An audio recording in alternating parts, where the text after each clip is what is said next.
अस्सलामु अलैकुम वरहमतुल्लाहि वबरकातुहू। पुरानी अरबिक क्लासेस में आज तीसरी क्लास में आपका इस्तकबाल है। इससे पहले हम दो क्लासेस कर चुके हैं। पहली क्लासेस हमारी सब्जेक्टिव प्रोनाउंस के बारे में थी और दूसरी क्लास जो थी हमारी डुअल और प्लूरल के बारे में थी। आज हम हमारी तीसरी क्लास कर रहे हैं जिसका टॉपिक है ऑब्जेक्टिव प्रोनाउंस। फर्स्ट चैप्टर में सब्जेक्टिव प्रोनाउंस पढ़े और आज हम ऑब्जेक्टिव प्रोनाउंस पढ़ेंगे, बिल्कुल ऐसे ही जैसे हमने फर्स्ट चैप्टर में 8 सब्जेक्टिव प्रोनाउंस पढ़े थे। थोड़ा सा रिकैप कर लेते हैं। ये 8 सब्जेक्टिव प्रोनाउंस हम फर्स्ट चैप्टर के अंदर पढ़ चुके हैं। हुआ, हुमा, हुम, अंता, अंतुमा, अंतुम, अना, नहनु। हुआ मीन्स वो, हुमा मीन्स वो दो मर्द, हुम मीन्स वो सब मर्द, अंता मीन्स आप एक मर्द, अंतुमा मीन्स तुम दो मर्द, अंतुम मीन्स आप सब मर्द, अना मीन्स मैं एक मर्द और नहनु मीन्स हम सब मर्द। ये हम फर्स्ट चैप्टर के अंदर पढ़ चुके हैं। आज हम इन्हीं प्रोनाउंस का ऑब्जेक्टिव वर्जन पढ़ेंगे। तो ऑब्जेक्टिव प्रोनाउंस भी 8 ही होती हैं और वो ये 8 प्रोनाउंस हैं। हुआ की जगह हु आ जाएगा। हुआ सब्जेक्टिव प्रोनाउन है और हु उसका ऑब्जेक्टिव केस है, ऑब्जेक्टिव प्रोनाउन है। ऐसे ही हुमा ये सब्जेक्टिव और ऑब्जेक्टिव दोनों में सेम रहती है। हुमा और हुम जो है ये भी ऑब्जेक्टिव और सब्जेक्टिव केस में सेम रहती है उन सब मर्दों का। उसके बाद का, कुमा, कुम ये 3 प्रोनाउंस जो है ये सेकंड पर्सन के लिए यूज होती हैं और ये प्रोनाउंस का ऑब्जेक्टिव फॉर्म है। सब्जेक्टिव फॉर्म क्या रहती है? काफ की जगह अंता यूज होता है सब्जेक्टिव केस में, कुमा की जगह अंतुमा और कुम की जगह अंतुम यूज होता है। यहाँ पर का मीन्स तो एक मर्द का, कुमा आप दोनों मर्दों का और कुम आप सब मर्दों का। उसके बाद लास्ट के दो प्रोनाउन या और ना, या फर्स्ट पर्सन के लिए यूज होती है। या मीन्स मेरा और ना मीन्स हमारा। ये आपको भी मुश्किल लग रहा होगा लेकिन इंशाल्लाह हम आगे चलकर जैसे इसके एग्जांपल्स करेंगे, कुछ एक्सरसाइज करेंगे तो इंशाल्लाह ये आपके लिए आसान हो जाएगा। आगे बढ़ने से पहले हम एक और टर्म देख लेते हैं जो अरबिक में यूज होती है जिसको इजाफत बोलते हैं और इंग्लिश में इसको पॉजिटिव केस बोला जाता है। इजाफत या पॉजिटिव केस का मतलब ये होता है कि दो वर्ड को आपस में मिलाया जाता है इस तौर पर कि उन दोनों वर्ड्स का जो खास स्ट्रक्चर बनता है वो का, की या के तर्जुमे को प्रोड्यूस करता है। और इस इजाफत के अंदर जो पहला वर्ड होता है उसको मुजाफ बोलते हैं अरबिक में और दूसरे वर्ड को मुजाफ इलैह बोलते हैं। और ट्रांसलेशन में आपको इस बात का ख्याल रखना है कि जो मुजाफ इलैह है यानी जो बाद में आने वाला वर्ड है उसको पहले ट्रांसलेट करना है और जो पहले वर्ड आ रहा है यानी मुजाफ उसको बाद में ट्रांसलेट करना है। अब आगे देखिए एग्जाम्पल सारे इंशाल्लाह आपको उसमें अच्छे से समझ में आ जाएगा। जैसे यहाँ पर देखिए आप, ये रब्बुहु दो वर्ड से मिलकर बना है। रब नाउन है और उसके साथ हु प्रोनाउन को ऐड किया गया है। हु ये हुआ का ऑब्जेक्टिव केस है। रब्बुहु इसका मतलब है उसका रब। तो देखिए आप यहाँ पर रब्बुहु में रब पहला नाउन है और उसके बाद हु दूसरा प्रोनाउन।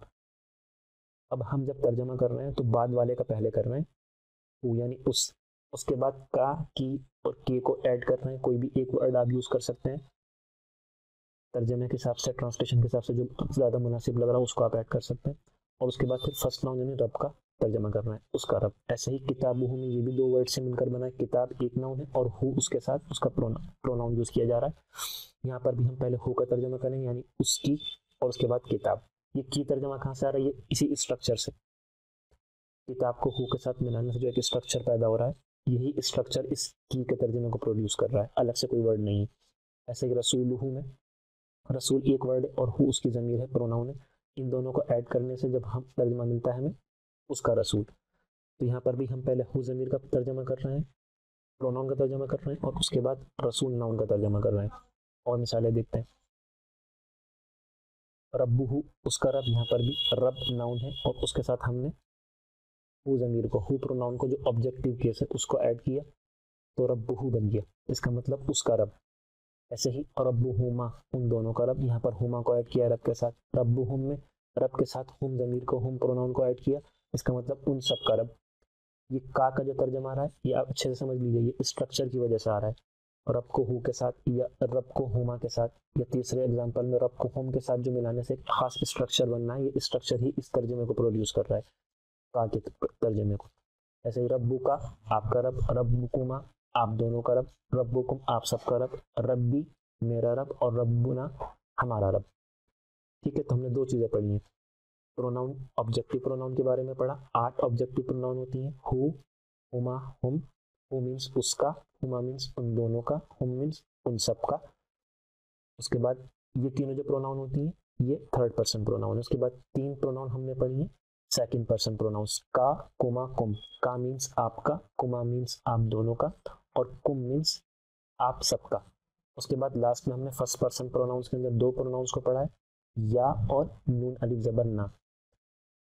या जो यूज होती है वो मेरे के लिए यूज होती है, रब्बी मेरा रब, और ना मीन्स हमारा, रब्बुना हमारा रब। ठीक है, अगर कोई भी आपको प्रॉब्लम है, कोई बात समझ में नहीं आ रही तो आप कमेंट्स में बिल्कुल पूछ सकते हैं। मैं इंशाल्लाह पूरी कोशिश करूंगा कि अगले लेक्चर में उस चीज़ को कवर कर लूँ। और आपको पिन कमेंट्स के अंदर या फिर डिस्क्रिप्शन के अंदर इंशाल्लाह व्हाट्सएप ग्रुप का लिंक मिल जाएगा, आप उसको ज्वाइन कर सकते हैं। वहाँ पर चैप्टर से रिलेटेड एक्सरसाइज इंशाल्लाह शेयर की जाएंगी और उनका सॉल्यूशन भी शेयर किया जाएगा। आगे ये कुछ और मिसालें दे रखी हैं, जैसे दीन हूँ, यहाँ पर भी ऐसे ही कर रखा है। दीन नाउन है, उसके साथ हूँ प्रोनाउन को ऐड कर दिया तो दीन हूँ बन गया, उसका दीन। ऐसे ही रसूल हो, किताब हो। ये आगे एग्जाम्पल दे रखे हैं, आप इनको खुद से पढ़ सकते हैं और खुद से ट्रांसलेट कर सकते हैं। कोई इशू हो, कोई बात समझ में ना आ रही हो, या पढ़ाने के तर्ज से आपको कोई इशू हो, मैं बहुत तेज़ी के साथ जा रहा हूँ, तो आप बिल्कुल कमेंट सेक्शन में बता सकते हैं। इंशाल्लाह आपकी ज़रूरत के अकॉर्डिंग मैं अपने लेक्चर को थोड़ा बदलने की कोशिश करूँगा। अपने तर्ज तदरीस को जैसे मैं पढ़ा रहा हूँ, मैं कोशिश करूँगा कि ज़्यादा से ज़्यादा मैं इस तरीके से आपको पढ़ाऊँ कि वो आपके बात समझ में आए। ऐसे ही आगे एक दुआ है मस्जिद में दाखिल होने की। इस दुआ पर हमने जो पढ़ा है उसको अप्लाई करके देखते हैं, मुंतबिक करके देखते हैं। मस्जिद में दाखिल होने की दुआ रहती है, अल्लाहुम्मा फ़्तह ली अबवाब रहमतिक। अल्लाहुम्मा इफ्ताह ली अबवाब रहमतिक।